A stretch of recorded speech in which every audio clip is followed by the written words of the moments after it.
Islam Makhachev dunyoning eng nufuzli promoutioni UFC'ning sanoqli 2 vazn chempionlaridan biri.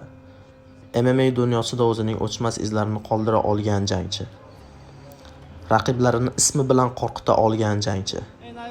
Habib Nurmagomedovning do'sti, Abdulmanap Nurmagomedovning eng sevimli shogirdlaridan biri. Doimo dominantlik bilan tanilgan jangchi. Vaqti kelganda jiddiy, vaqti kelganda komediya va vaqti kelganda oktagon ichida o'ta vahshiy bo'lgan jangchi. Va bugun sizlar bilan Makhachevning chempionlik sari bo'lgan yo'lini ko'rib chiqamiz.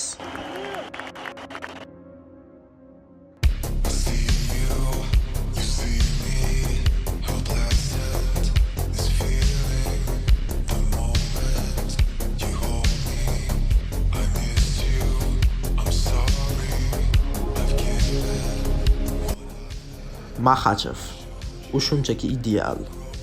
Boksor bilan qo'l zarbalari alishadigan, kurashchi bilan kurashadigan, kickboksyor bilan tepishadigan va judist bilan tengma-teng olishadigan ideal jangchi. U nafaqat MMA dunyosining, balki butun sport olami, futbol, basketbol, shaxmat, tennis, butun sport olami muxlislarini o'zining jangiga jalb qila oladigan jangchi. Va uni MMA dunyosida Ronaldosi desak adashmagan bo'laman. Nimaga? Chunki unda Ronaldoda bor xarizma, Ronaldoda bor xarakter va liderlik bor. Dog'iston sport maktabining yaqqol namoyandasi va davlatini butun dunyoga tanita olgan jangchi. Odamlar uni faqatgina qiziqarli janglar uchun emas, hayotda bo'lgan xarizmasi, kulgililigi, jiddiyligi, yuqori IQ darajasi va vaziyatni boshqara olish qobiliyati borligi uchun ham ko'rishadi. Sen uni janglarini ko'rishing uchun MMA muxlisi bo'lishing shart emas. Shunchaki rohat olish uchun ham Makhachevni tomosha qilasan. O'ta kamtar, katta gapirmaydi. Nonni katta tishlasang ham gapi katta tishlama degan gapga amal qiladigan va barcha ishni oktagon ichida ko'rsatadigan jangchi. Yaqqol MMA namoyandasi Islam Makhachev.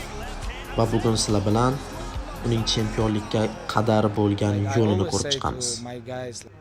Uning birinchi jangi 2015-yil 23-may sanasida Leo Kuntuzga qarshi bo'ladi va ikkinchi raundda submission orqali g'alaba qozonadi. Butun MMA olamining yodida qolgan, Makhachev uchun juda katta dars bo'lgan. Uning yagona mag'lubiyati aynan UFC'ning ikkinchi jangida Adriano Martinezga qarshi bo'lgan jangida yuz beradi. Ya'ni Makhachev aynan mana shu jangda nokaut bilan mag'lub bo'ladi. Va bu uning karyerasidagi birinchi mag'lubiyati edi.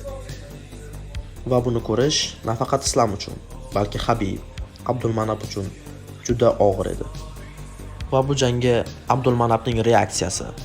Meni xatoyim Islamni, ya'ni bazasi kurash bo'lgan jangchini kuchli boksyorga, kuchli pancherga qarshi qo'yganim. Ya'ni kurashni ishlatmasdan turib, faqat zarbalar almashinuviga rozi bo'lganim. Va bu meni eng katta xatoyim edi. U kurashish kerak edi. Lekin zarbalar almashinuvi bo'ldi. Va nima bo'lganda ham bo'lar ish bo'ldi. Endi bu yog'iga o'zimning planim bo'yicha ketaman.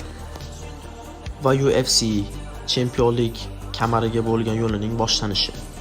Media olamini, nafaqat media, balki UFC olamini o'ziga qarata olgan, ko'plab muxlislar orttirgan va ishonchini yana ham yuqoriga chiqargan jang.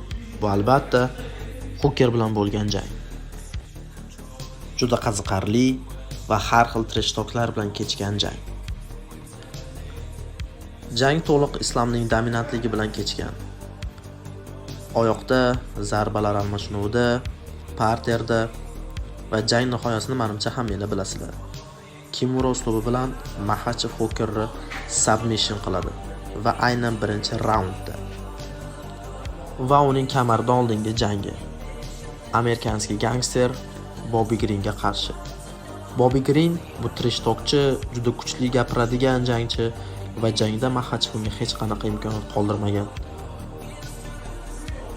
Va texnik nokaut bilan Bobby Greenni nokaut qiladi. va UFC kamariga bo'lgan jangni naqd qiladi. Va Greenning jangdan keyingi fikrlari. Men qo'limdan kelganini qildim. U juda ham sabrli, juda kuchli, qadamma-qadam o'zini bo'lishi kerak bo'lgan pozitsiyaga yetib oladi. Men partiyadan turishga harakat qildim, lekin u juda kuchli edi. Shu vaqtgacha bunaqa kuchli raqibga duch kelmaganman. Va uning titul jangi bu Charles Oliveiraga qarshi. Motherfucker in the weight class, but one of the best motherfuckers in the sport. Olha, eu sei que vocês estão me vaiando, eu já gostou muito. UFC karyerasini mag'lubiyatlar bilan boshlagan. Boshida yoqimsiz va so'ng muxlislarning eng sevimli jangchisi bo'la olgan jangchi. Charles Oliveira.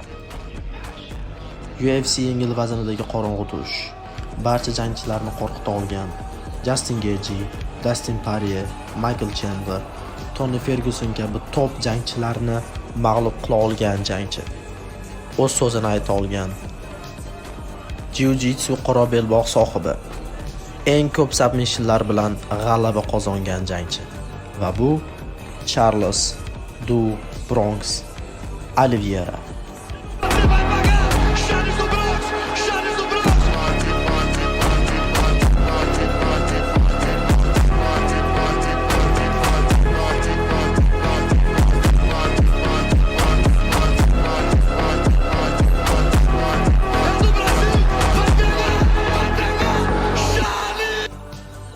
Jangni Oliveira juda ham agressiya bilan boshlaydi, oyoq zarbalari beradi, Islom barchasini nazorat qiladi va juda ham ko'pchilik ekspertlar bu jangni Charles Oliveira foydasiga deb taxmin qilishgandi va bu mutlaqo teskari.